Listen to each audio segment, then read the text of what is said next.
जय हिंद दोस्तों। हम लोग पॉलिटी के रिवीजन कर रहे थे। उसी क्रम को आज जारी रखते हुए पॉलिटी से टॉप 20 इम्पॉर्टेंट क्वेश्चंस जो सभी एग्जाम पॉइंट ऑफ व्यू से काफ़ी इंपॉर्टेंट क्वेश्चंस होंगे, काफ़ी सिलेक्टेड क्वेश्चंस मैंने उठाए हैं। तो आप इस वीडियो को अंत तक ज़रूर देखें। इससे पहले का वीडियो आप यदि नहीं देखे हो तो जाके एक बार प्लेलिस्ट में आप चेक कर लेना और देख लेना, काफ़ी आपको लिए फ़ायदेमंद होगा। तो चलिए हम आज का पहला क्वेश्चन की ओर बढ़ते हैं। आज का पहला क्वेश्चन है, राज्य लोक सेवा आयोग का अध्यक्ष किसके द्वारा नियुक्त किया जाता है? राज्य लोक सेवा आयोग का अध्यक्ष किसके द्वारा नियुक्त किया जाता है? तो इसका राइट आंसर हो जाएगा राज्यपाल के द्वारा। याद रखिएगा, राज्यपाल के द्वारा इनकी नियुक्ति की जाती है और हटाने का जो अधिकार प्राप्त है वो राष्ट्रपति को प्राप्त है। उन्हें इसी आधार पर हटाया जा सकता है जिस आधार पर संघ लोक सेवा आयोग के अध्यक्ष एवं सदस्यों को हटाया जाता है। एक और बात याद रखिएगा, भारतीय संविधान के भाग 14 में अनुच्छेद 315 से लेकर 323 तक राज्य लोक सेवा आयोग से संबंधित शक्तियां और इनके संगठन सदस्यों की नियुक्ति से संबंधित बातों का जिक्र किया गया है। नेक्स्ट क्वेश्चन देखते हैं। निम्नलिखित में से किस संविधान संशोधन अधिनियम को लघु संविधान कहा जाता है? निम्नलिखित में से किस संविधान संशोधन अधिनियम को लघु संविधान का कहा जाता है? तो इसका राइट आंसर हो जाएगा 42 अमेंडमेंट को। बहुत इंपॉर्टेंट क्वेश्चन है, याद रखिएगा। 1976 में 42वें संविधान संशोधन द्वारा संविधान के बहुत सारे मौलिक प्रावधानों को बदलने की कोशिश की गई थी। इस अमेंडमेंट को हम मिनी कॉन्स्टिट्यूशन के नाम से भी जानते हैं। नेक्स्ट क्वेश्चन देखते हैं। नेक्स्ट क्वेश्चन है, 1935 का गवर्नमेंट ऑफ इंडिया एक्ट क्यों महत्वपूर्ण है? 1935 का गवर्नमेंट ऑफ इंडिया एक्ट क्यों महत्वपूर्ण है? तो याद रखिएगा, यह भारतीय संविधान का प्रमुख स्रोत है। यह भारतीय संविधान का प्रमुख स्रोत है। बहुत ही इंपॉर्टेंट क्वेश्चन है दोस्तों। आपको पता होगा हमारे संविधान में करीब करीब 250 के आसपास अनुच्छेद डायरेक्ट यहाँ से हम कॉपी किए, यहाँ से हम उठा लिए हैं, यहाँ से हम लिए हैं। तो कुछ मुख्य बातें हम लोग ध्यान से एक बार देख लेते हैं, सुन लेते हैं। 1935 का जो अधिनियम था, इसमें कुछ मुख्य बातें हैं। नंबर 1, संघात्मक सरकार की स्थापना करना। नंबर 2, केंद्र में द्वैत शासन की स्थापना करना। नंबर 3, प्रांतों में द्वैत शासन के स्थान पर स्वैत शासन की स्थापना करना था। नंबर 4, द्विसदनीय केंद्रीय विधानमंडल था। 5वां देखते हैं, प्रांतीय शासन व्यवस्था था। 6 हो जाएगा आपका, प्रांतीय विधानमंडल हो जाएगा। 7 हो जाएगा, केंद्र एवं प्रांतों में शक्तियों का विभाजन था। और द लास्ट इंपॉर्टेंट बात हो जाएगा इससे संबंधित, फेडरल न्यायालय की स्थापना। फेडरल न्यायालय की स्थापना आदि चीज़ों का जिक्र हम 1935 के गवर्नमेंट ऑफ इंडिया एक्ट के थ्रू देखते हैं। तो यह काफ़ी इंपॉर्टेंट है हमारे लिए, हमारा यहाँ से काफ़ी कुछ इंपॉर्टेंट है। नेक्स्ट क्वेश्चन देखते हैं। नेक्स्ट क्वेश्चन है, भारत में इनमें से कौन सा विषय पंचायती राज संस्थाओं की शक्ति के अंतर्गत नहीं आता है? भारत में इनमें से कौन सा विषय पंचायती राज संस्थाओं की शक्तियों के अंतर्गत नहीं आता है? तो याद रखिएगा, न्यायिक पुनर्वालोकन या पुनरीक्षण, ये जो है आपका न्यायिक जुडिशियल रिव्यू जो है ये नहीं आता है। बाकी जो आप 3 देख रहे हैं, भूमि सुधार एवं क्रियान्वयन, ये आपका आता है। निर्धनता निवारण कार्यक्रम का क्रियान्वयन ये भी आता है। बाकी आपका न्यायिक पुनर्वालोकन नहीं आता है। न्यायिक पुनर्वालोकन आपका याद रखिएगा, ये अमेरिका से लिया गया है। इसका अनुच्छेद हो जाएगा 137, जुडिशियल रिव्यू। नेक्स्ट क्वेश्चन देखते हैं। नेक्स्ट क्वेश्चन है, अब भारत का संविधान अंगीकृत एवं अधिनियमित हुआ था। भारत का संविधान अंगीकृत एवं अधिनियमित हुआ था। इसका राइट आंसर हो जाएगा नवंबर 26, 1949 को। याद रखिएगा दोस्तों, हम 26 नवंबर 1949 को संविधान को अंगीकृत या अधिनियमित किए थे। लेकिन पूर्ण रूप से पूछेगा तो आपको 26 जनवरी 1950 को हम पूर्ण रूप से ग्रहण किए थे। तो याद रखिएगा, 26 जनवरी 1950 को पूर्ण रूप से हम ग्रहण किए थे। अंगीकृत की बातें होगी तो 26 नवंबर 1949। नेक्स्ट क्वेश्चन देखते हैं। निम्नलिखित में से किस अधिनियम में कलकत्ता में उच्च न्यायालय की स्थापना का प्रावधान किया गया था? निम्नलिखित में से किस अधिनियम में कलकत्ता में उच्च न्यायालय की स्थापना का प्रावधान किया गया था? तो इसका सही आंसर होगा रेगुलेटिंग एक्ट 1773। याद रखिएगा, 1773 के रेगुलेटिंग एक्ट में कलकत्ता में उच्च न्यायालय की स्थापना का प्रावधान किया गया था। इसके प्रथम मुख्य न्यायाधीश जो थे सर एलिजा इम्फे, सर एलिजा इम्फे इसके मुख्य न्यायाधीश थे। नेक्स्ट क्वेश्चन देखते हैं। नेक्स्ट क्वेश्चन है, भारतीय संविधान सभा का गठन किया गया था। भारतीय संविधान सभा का गठन किया गया था। इसका राइट आंसर हो जाएगा कैबिनेट मिशन योजना 1946 के अंतर्गत। कैबिनेट मिशन योजना 1946 के अंतर्गत आपका संविधान सभा का गठन किया गया था। याद रखिएगा, कैबिनेट मिशन जो था आपका मार्च 1946 को भारत पहुंचा था। इस मिशन के जो सदस्य थे स्टैफर्ड क्रिप्स इसके अध्यक्ष थे, पैथिक लॉरेंस भारत सचिव थे और ए.बी. एलेक्जेंडर नौसेना में मंत्री थे। ये 3 सदस्यीय दल भारत आया था। याद रखिएगा, तीनों इंपॉर्टेंट है 1946 में। नेक्स्ट क्वेश्चन देखते हैं। नेक्स्ट क्वेश्चन है, किस अधिनियम के द्वारा ब्रिटिश संसद ने चाय और चीनी के साथ व्यापार को छोड़कर ईस्ट इंडिया कंपनी के भारत के साथ व्यापारिक एकाधिकार को समाप्त कर दिया था? तो ये बहुत ही इंपॉर्टेंट क्वेश्चन है, याद रखिएगा। 1813 का चार्टर्ड एक्ट के द्वारा, 1813 का जो चार्टर्ड एक्ट था, इस अधिनियम के माध्यम से ब्रिटिश संसद ने चाय और चीनी के साथ व्यापार को छोड़कर ईस्ट इंडिया कंपनी के भारत के साथ सारे व्यापारिक एकाधिकार को समाप्त कर दिया था।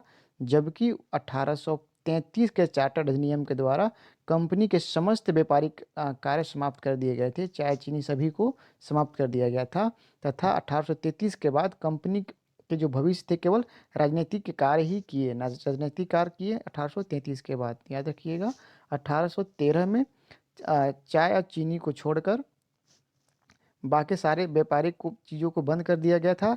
1833 में यह भी पूरी तरह से बंद कर दिया गया। नेक्स्ट क्वेश्चन देखते हैं। नेक्स्ट क्वेश्चन है, अपनी राष्ट्रवादी प्रतिक्रिया में भारतीय संविधान के निर्माताओं ने अल्पसंख्यकों के हितों तथा भावनाओं के महत्व को कम करने का आंका है। यह कथन किसका था? बहुत इंपॉर्टेंट क्वेश्चन है, देख लीजिए एक बार फिर से। अपनी राष्ट्रवादी प्रतिक्रिया में भारतीय संविधान के निर्माताओं ने अल्पसंख्यकों के हितों तथा भावनाओं के महत्व को कम करके आंका है। यह कथन किसका था? तो इसका सही आंसर हो जाएगा आइवर जेनिंग्स के द्वारा। यह जो कथन था आइवर जेनिंग्स ने कहे थे। उनका मानना था कि भारतीय संविधान निर्माताओं ने भारतीय संघ में अल्पसंख्यक हितों और भावनाओं के महत्व को न्यूनतम रखने का प्रयास किया। इनका ऐसा मानना था। नेक्स्ट क्वेश्चन देखते हैं। नेक्स्ट क्वेश्चन है, निम्नलिखित में से किस अधिनियम के अंतर्गत भारतीय विधान परिषद को बजट पर बहस करने की शक्ति प्राप्त हुई? निम्नलिखित में से किस अधिनियम के अंतर्गत भारतीय विधान परिषद को बजट पर बहस करने की शक्ति प्राप्त हुई? तो इसका सही आंसर हो जाएगा भारतीय परिषद अधिनियम 1892। याद रखिएगा, 1892 के भारतीय परिषद अधिनियम ने विधान परिषद के कार्यों में वृद्धि की। इसके तहत बजट पर बहस करने की शक्ति दी गई, परंतु मतदान का अधिकार नहीं दिया गया था इस टाइम। याद रखिएगा, केवल बजट पे बहस करने की शक्ति दी गई थी, मतदान करने के अधिकार नहीं दिया गया था। इस अधिनियम के अंतर्गत कार्यपालिका से प्रश्न पूछने का अनुमति दी गई थी। ओनली केवल प्रश्न पूछने का और बहस करने का अधिकार दिया गया था भारतीय परिषद अधिनियम 1892 में। नेक्स्ट क्वेश्चन देखते हैं। नेक्स्ट क्वेश्चन है, भारत के लिए संविधान की रचना हेतु संविधान सभा का विचार निम्नलिखित में से सर्वप्रथम किसने प्रस्तुत किया? भारत के लिए संविधान की रचना हेतु संविधान सभा का विचार निम्नलिखित में से सर्वप्रथम किसने प्रस्तुत किया? इसका सही हो जाएगा स्वराज पार्टी ने 1934 में। दोस्तों याद रखिएगा, मई 1934 में रांची में स्वराज पार्टी ने आत्मनिर्णय के अधिकार की मांग की और प्रस्ताव पारित किया, जिसपे कहा गया कि वयस्क मताधिकार के आधार पर निर्वाचित भारतीय प्रतिनिधि की एक संविधान सभा होगी जो संविधान निर्माण करेगी। भारतीयों की ओर से संविधान सभा की मांग करने का यह प्रथम अवसर था। याद रखिएगा, प्रथम अवसर था यह। इसके जो आपके जो मेन व्यक्ति का जो नाम हेड था, नाम आता है उनका था M.N. रॉय। M.N. रॉय थे। 1934 में ही भारतीय संविधान निर्मात्री सभा का विचार M.N. रॉय ने दिया था। चलिए नेक्स्ट क्वेश्चन देखते हैं। नेक्स्ट क्वेश्चन है, ब्रिटिश भारत में सांप्रदायिक प्रतिनिधित्व की व्यवस्था निम्नलिखित में से किस अधिनियम द्वारा की गई थी? तो इसका सही आंसर हो जाएगा मिंटो मार्लो सुधार 1909 में, याद रखिएगा मिंटो मार्लो सुधार 1909 में ब्रिटिश भारत में सांप्रदायिक प्रतिनिधित्व की व्यवस्था की गई थी, जिसके अंतर्गत मुसलमानों के लिए पृथक निर्वाचन मंडल का प्रावधान किया गया था। याद रखिएगा इस टाइम जो मिंटो थे, मिंटो इस टाइम के वायसराय थे, मार्लो भारत सचिव थे। नेक्स्ट क्वेश्चन देखते हैं। नेक्स्ट क्वेश्चन है, निम्नलिखित में से किसने सुझाव दिया था कि भारत की स्वतंत्रता के बाद भारतीय राष्ट्रीय कांग्रेस को एक राजनीतिक दल के रूप में भंग कर दिया जाना चाहिए? निम्नलिखित में से किसने सुझाव दिया था कि भारत की स्वतंत्रता के बाद भारतीय राष्ट्रीय कांग्रेस को एक राजनीतिक दल के रूप में भंग कर देना चाहिए? यह स्टेटमेंट था हम सभी का प्रिय गांधी जी का। गांधी जी ने यह सुझाव दिया था कि भारतीय राष्ट्रीय कांग्रेस को अब एक राजनीतिक दल के रूप में भंग कर दिया जाना चाहिए। नेक्स्ट क्वेश्चन देखते हैं। 1946 में निर्मित अंतरिम सरकार में कार्यपालिका परिषद के उप समिति थे। 1946 में निर्मित अंतरिम सरकार में कार्यपालिका परिषद के उप सभापति थे। इसका सही आंसर हो जाएगा जवाहरलाल नेहरू। जवाहरलाल नेहरू अंतरिम सरकार के उप सभापति थे। नेक्स्ट क्वेश्चन देखते हैं। नेक्स्ट क्वेश्चन है, केंद्र में द्वैध शासन किस अधिनियम के अंतर्गत स्थापित किया गया था? केंद्र में द्वैध शासन किस अधिनियम के अंतर्गत स्थापित किया गया था? तो इसका सही आंसर हो जाएगा भारत सरकार अधिनियम 1935। ये 1935 का अधिनियम दोस्तों हमारे लिए बहुत ही इंपॉर्टेंट है, इसको अच्छे से जानना हमारे लिए बहुत ज़रूरी है।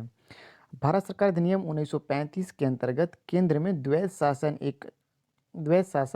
और एक नई अखिल भारतीय संघ की स्थापना तथा प्रांतों में द्वैध शासन व्यवस्था को समाप्त करने का प्रावधान किया गया था। प्रांतों में द्वैध शासन का उपबंध 1919 के अधिनियम द्वारा किया गया था। याद रखिएगा केंद्र में द्वैध शासन के तहत संघीय विषयों को दो भागों में बांट दिया गया था। आरक्षित विषय मतलब रिजर्व विषय थे और एक थे हस्तांतरित विषय। नेक्स्ट क्वेश्चन देखते हैं। नेक्स्ट क्वेश्चन है, भीमराव अंबेडकर का जन्म और मृत्यु कब हुई थी? भीमराव अंबेडकर के जन्म और मृत्यु कब हुई? तो इसका राइट आंसर हो जाएगा इनका जन्म हुआ था 1891 को और मृत्यु हुआ था 1956 को। याद रखिएगा भारतीय संविधान निर्माण में मुख्य भूमिका निभाने वाले हमारे प्रिय अंबेडकर साहब का जन्म 14 अप्रैल 1891 को महुआ जो मध्य प्रदेश में है, महुआ मध्य प्रदेश में, तथा इनकी मृत्यु 6 दिसंबर 1956 को दिल्ली में हुई थी। तो याद रखिएगा जो दोस्तों इनका जन्म 1891 को महुआ एमपी में हुआ था और इनकी मृत्यु 6 दिसंबर 1956 को दिल्ली में हुई थी। नेक्स्ट क्वेश्चन देखते हैं। भारत के संविधान का प्रारूप तैयार करने वाली संविधान सभा के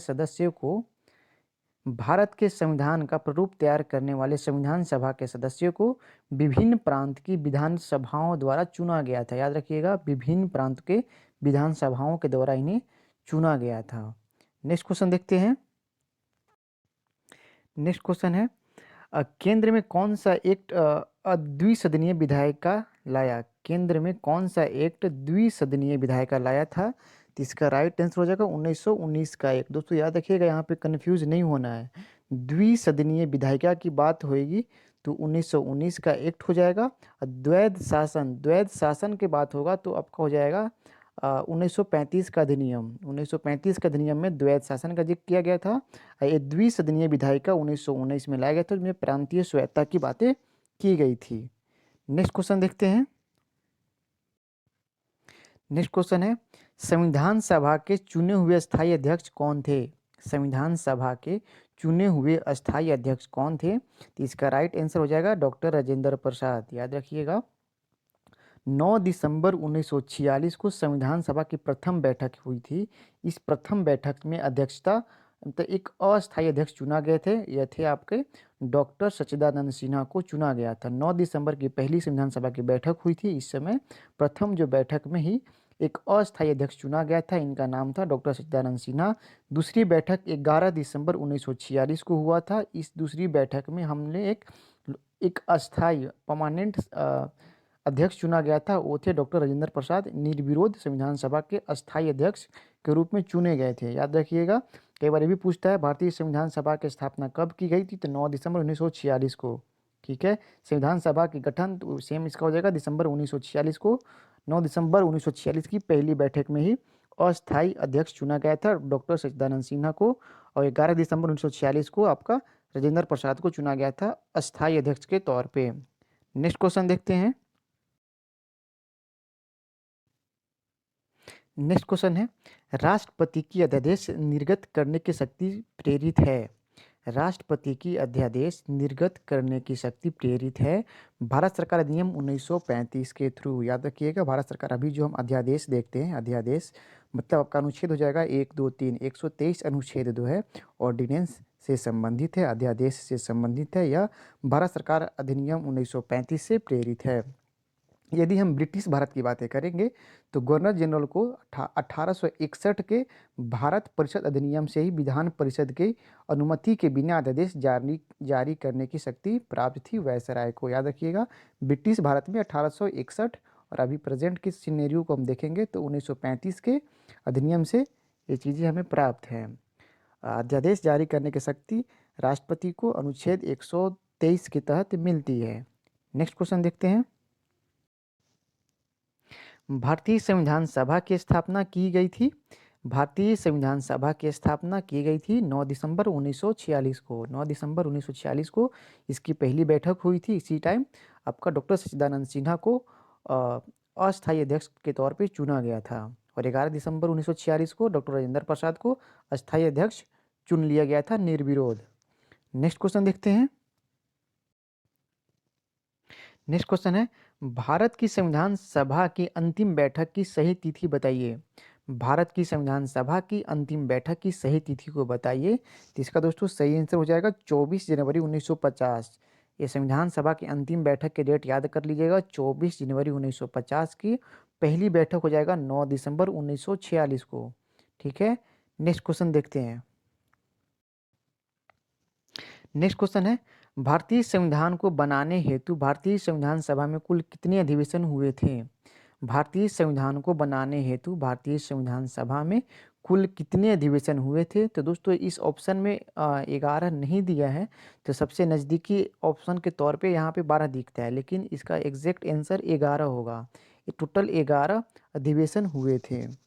दोस्तों याद रखिएगा, 2 वर्ष 11 महीना 18 दिन लग गए थे हमारे संविधान को तैयार होने में, और कुल 11 अधिवेशन हुए थे। 11 अधिवेशन, कुल अवधि लगा था 165 दिन।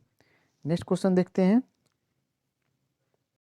आज का नेक्स्ट क्वेश्चन और अंतिम क्वेश्चन है, भारतीय संविधान का प्रथम प्रारूप तैयार किया था। भारतीय संविधान का प्रथम प्रारूप तैयार किया था। इसका राइट आंसर हो जाएगा BN राव। BN राव ने प्रथम प्रारूप तैयार किया था। याद रखिएगा, संविधान सभा के संवैधानिक सलाहकार BN राव द्वारा संविधान का पहला प्रारूप तैयार किया गया था, जिस पर विचार एवं परिवर्तन करके प्रारूप समिति द्वारा संविधान सभा के समक्ष संविधान का मसौदा प्रस्तुत किए थे यह BN राव ने। चलिए दोस्तों, थैंक यू। कल मिलते हैं फिर नेक्स्ट पार्ट में। तब तक के लिए ऑल द बेस्ट। वीडियो अच्छा लगे तो अपनी प्रतिक्रिया जरूर दें। धन्यवाद।